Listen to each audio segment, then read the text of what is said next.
Es de vital importancia la creación de diversos modelos para llevar a cabo un mejor control de las redes, incluyendo datos y demasiada mejora para la comunicación y los trabajos en conjunto. Así que para esto se han estandarizado diversos modelos como es el OSI y el TCP/IP, con el propósito de brindar un mejor servicio al usuario.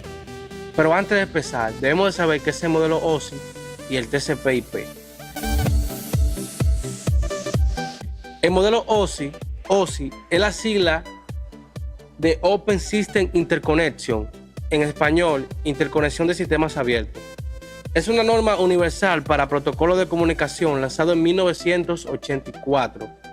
Fue propuesta por ISO y divide las tareas de la red en 7 niveles, que de esa vamos a hablar un poco más adelante.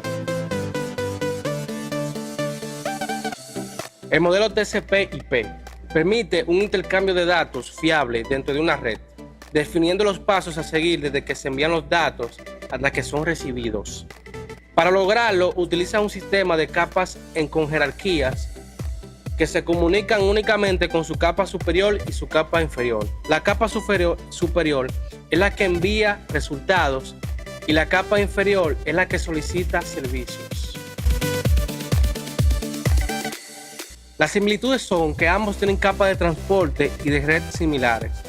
Tienen un mismo objetivo en común. Ambos tienen capas de aplicación, ambos se dividen en capas, ambos son modelos de comunicación. El TCP/IP está muy influenciado por el modelo OSI. ¿Qué diferencias? OSI distingue de forma clara los servicios e interfaces. Los protocolos TCP/IP no lo hacen así, dejando de forma clara esta separación. TCP/IP parece ser más simple porque tiene menos capas. TCP/IP fue diseñada como la solución a un problema práctico de ingeniería. En cambio, OSI fue propuesto como una aproximación técnica.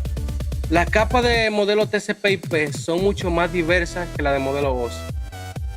Se debe conocer OSI como un modelo genérico de red y los protocolos TCP/IP como una arquitectura real. Los profesionales de redes deben conocer a ambos, OSI como modelo y TCP/IP como arquitectura real.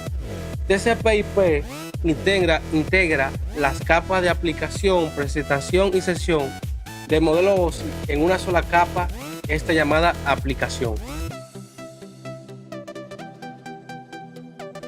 Muchas de las redes eran incompatibles y se volvió muy difícil para las redes que utilizaban especificaciones distintas poder comunicarse entre sí.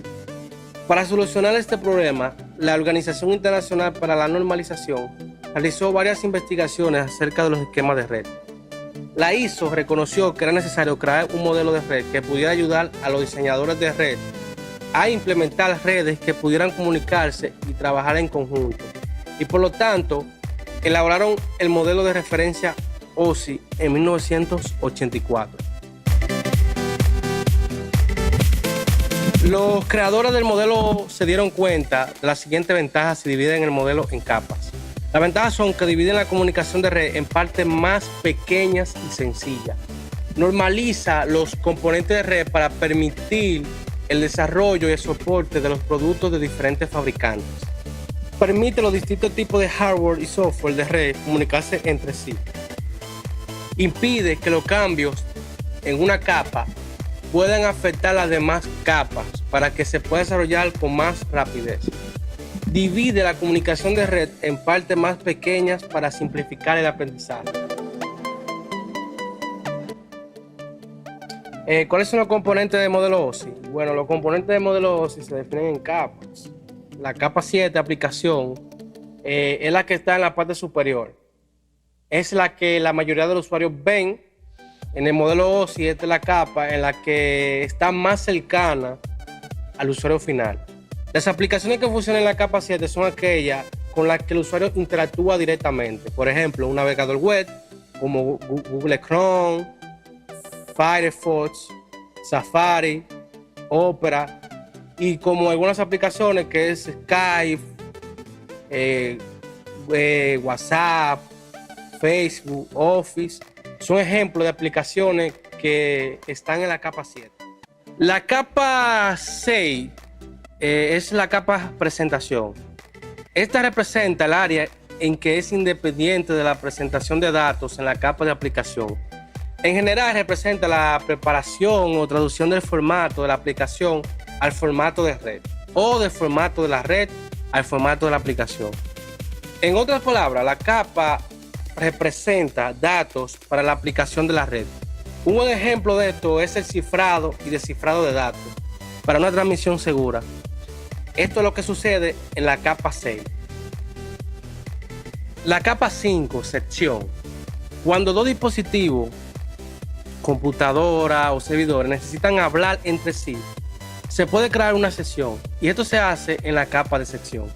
Las funciones en esta capa implican configuración, coordinación. Por ejemplo, cuánto tiempo debe de esperar un sistema para recibir una respuesta y terminación entre las aplicaciones en cada extremo de la sección. La capa 4, transporte, se ocupa de la coordinación de la transferencia de datos entre los sistemas finales y los hosts. Cuánto datos enviar, a qué velocidad, hacia dónde va, etc. El ejemplo más conocido del Transport Layer o capa de transporte es la transmisión control de protocolo, TCP, que está construido sobre protocolo de Internet IP, comúnmente conocido como TCP/IP. Los números del puerto TCP y UDP funcionan en la capa 4, mientras que la dirección IP funciona en la capa 3, que es la capa de red. Número 3, que es la red.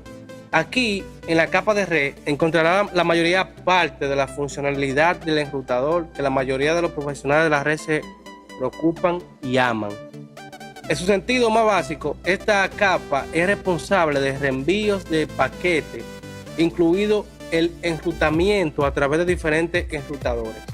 Quizás sepa que tu computadora de Boston, de Cotuí, de Fantino, quiere conectarse a un servidor en Santo Domingo, California, donde sea, pero hay millones de caminos diferentes que tomar. Los enrutadores en esta capa ayudan a hacer esto de manera más eficiente, la conexión.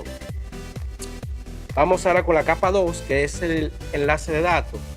La capa de enlace de datos proporciona transferencia de datos de nodo a nodo entre dos nodos conectados directamente y también maneja la corrección de errores de la capa física.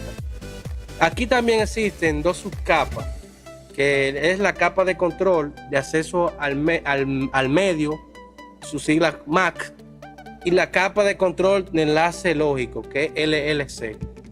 En el mundo de las redes, la mayoría de los conmutadores operan en la capa 2. Capa 1, física. En la capa inferior de nuestra inversión OSI tenemos la capa física. Esta representa la representación eléctrica y física del sistema. Esto puede incluir todo desde el tipo de cable, enlace de radiofrecuencia, como un sistema inalámbrico 802.11, así como la distribución de pines, voltaje, entre otros requisitos físicos. Cuando se produce un problema de red, muchos profesionales de la red van directamente a la capa física para verificar que todos los cables estén conectados correctamente y que el enchufe no se haya desconectado del enrutador, el interruptor o la computadora, por ejemplo. El estándar IEEE 802.11. Este estándar define y gobierna las redes de área local inalámbrica, WLAN, que operan en el espectro de los 2,4 GHz y fue definida en 1997. El estándar original especificaba la operación de 1 a 2 megabits por segundo, usando tres tecnologías diferentes que son espectro ensanchado por salto de frecuencia, espectro ensanchado por frecuencia directa e infrarrojo. El estándar original aseguraba la interoperabilidad entre equipos de comunicación dentro de cada una de estas tecnologías inalámbricas, pero no entre las tres tecnologías desde entonces. Muchos estándares han sido definidos dentro de la especificación IEEE EEE 802.11 que permite diferentes velocidades de operación, como el estándar IEEE 802.B que permite operar hasta 11 megabits por segundo y el 802.11A que opera a una frecuencia mucho mayor de 5 GHz y permite hasta 54 megabits por segundo. ¿Cómo se realiza el procesamiento de los paquetes TCP/IP en el modelo OSI? Los protocolos como TCP/IP determinan cómo se comunican las computadoras entre ellas por redes como Internet. Estos protocolos funcionan conjuntamente y se sitúan uno encima de otro en lo que se conoce comúnmente como pila de protocolo. Cada pila de protocolo se diseña para llevar a cabo un propósito especial en la computadora emisora y en la receptora.